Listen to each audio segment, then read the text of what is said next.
Hey YouTube, it's Matt with Littlest Reptiles. It's time for another Clutch Update film. Today is going to be Clutch 18. Like I said, these are going to be all out of order because the way we're having to do it. You learn, you change, etc., etc. And we'll probably likely miss a few along the way. But I can tell you, going through, we're going to probably have them all as long as I don't lose one in my phone and forget to post it. Clutch 18 was a banana to a suma. So let's show you the adults like I like to do. These two, the banana's female, so I should stress that any banana from this would be, if we have a male, that male would be a female maker. If we have a female, that female would be a flip a quarter kind of thing. So this was mom.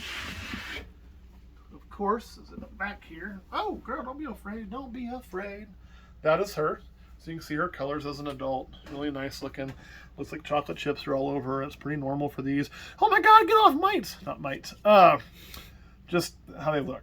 So it's bananas. They freckle. Not too heavy freckling. This is pretty normal. And this for a banana, this is what a banana looks like when they're an adult. This is actually fairly nice. Kind of par for the course. This is why I stress a lot of Tofino stuff, right? So that was mom. Now I'll show you dad. Dad's a snake. Took me a few years to have him get going really well for me. But this year, he bred awesome. That is a suma. You can see the iridescence on there. Really, really nice animal. I don't know if it's picking up on the camera or not. You get some of that rainbow sheen in them. They're really cool. They're not rainbow boa-y, but they're neat. You know, when sumas came out, the world was really excited. When sumas came out, the ball python industry, which is about 0.1% of the world, was really excited. And the reason was there's always been this quest for a black snake, right? And we have super black pastel, super cine, and black pastel cine, but that's all 8-ball complex, and it has some issues. There's some known kinking issues and duck nulling issues, and it just is what it is. But this kind of came out and said, this is a really dark snake that's stable. No issues in the suma, which is just a super mahogany.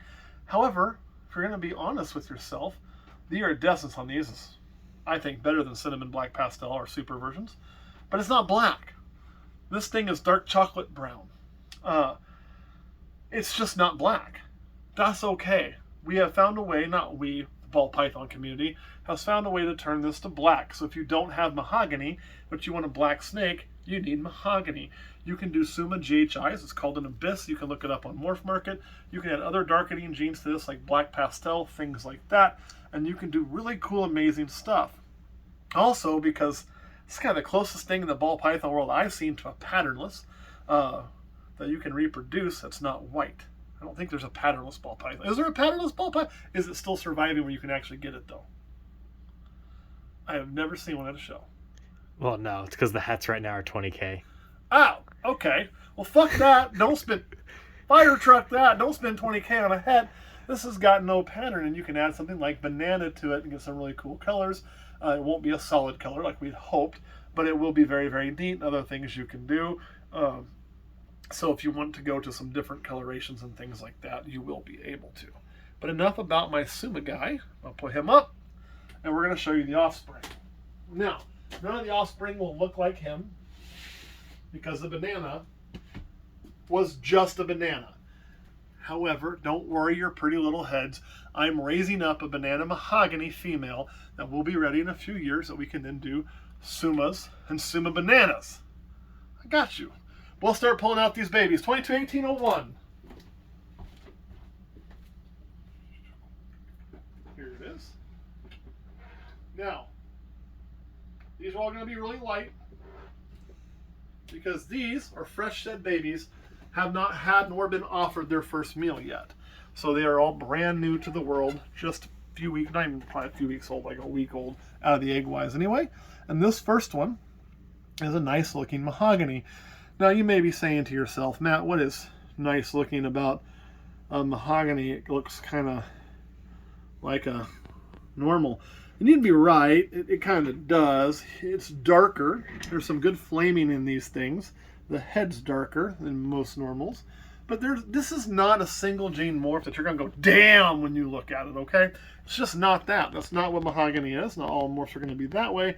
Mahogany is one of those morphs that is kind of meh as a single gene, but it's damn in certain combos, and it's definitely damn in the super form.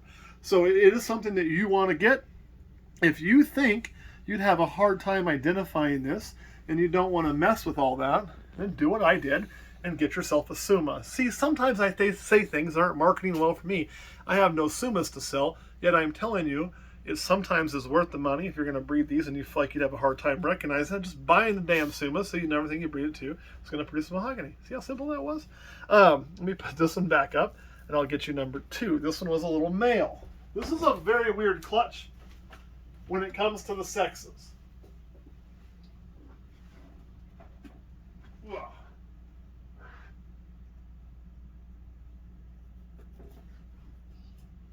So let me get this one for you. This one's also a male. Actually, this isn't a weird clutch when it comes to the sexes. That's the next clutch.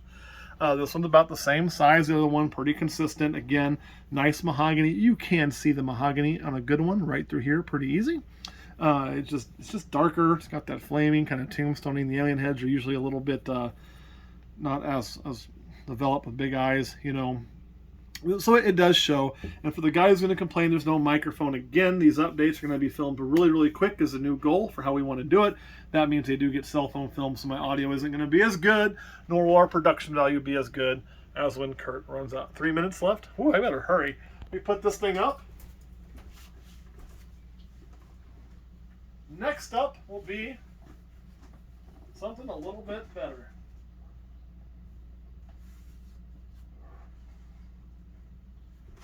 This is a female banana mahogany.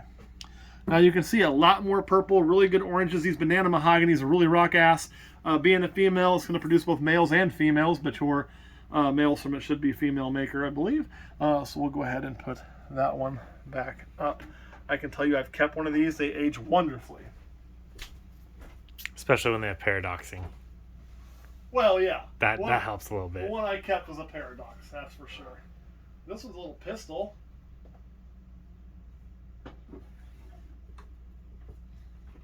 It's probably the one that tried to bite me while we were setting up. Another little banana mahogany. You can really see the head on this one. It's showing that off. Those deep purples, those nice oranges within the yellow. They're just not as yellow as some of the bananas. The purples are definitely more purpley. Is that a word? Purpley? Their purples are more purpley. Try to say that fast, like 10 times. Let me know when you're done.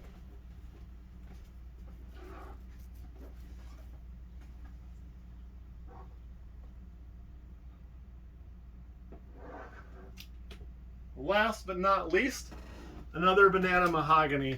And again, this is also a female. So this was a weird clutch on sexes. We hit all the mahoganies are male, all the banana mahoganies are female. That in itself is strange because we're using a female to make them. It's, you know, they are not sex linked. It's just a weird oddity in this case. So anyway, and she did throw males last year in the same pairing. That is what we got, guys. That is the banana mahogany update. I got to get off here because I'm running out of time. My phone's going to die. All right, guys, we will catch you all next time. Caleb, you want to add anything in the last second? Nope. All right, guys, thanks for watching. We'll see you next time.